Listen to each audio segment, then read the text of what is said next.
Tieto kamery som objavil v roku 2024. Značku moje som poznal vďaka podhľadovým svietidlám, ktoré si neviem vynachváliť, hlavne kvôli funkcii biorytmu. Navyše mali vyše 700 pozitívnych recenzií a preto som sa rozhodol ich objednať. A to aj napriek tomu, že ich pozorovací uhol je len okolo 90 stupňov. Ale v praxi?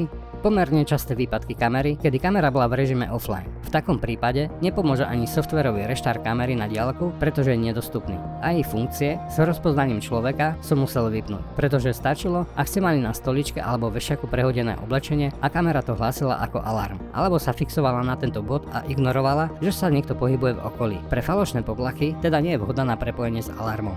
Ako minimalizovať výpadky signálu vám poradím o chvíľu, pretože sa to týka všetkých Wi-Fi kamier, ktoré som doteraz mal. Záver, obraz je naozaj kvalitný, ale pre softwarovú nedokonalosť a jej funkcií by som ich už dnes nekúpil. A opäť sa mi potvrdilo jedno pravidlo. Radšej mať jednu pevnú kameru so šírkou záberu 180 stupňov ako takúto otočnú kameru s uhlom 90 stupňov a milión nedoladených funkcií.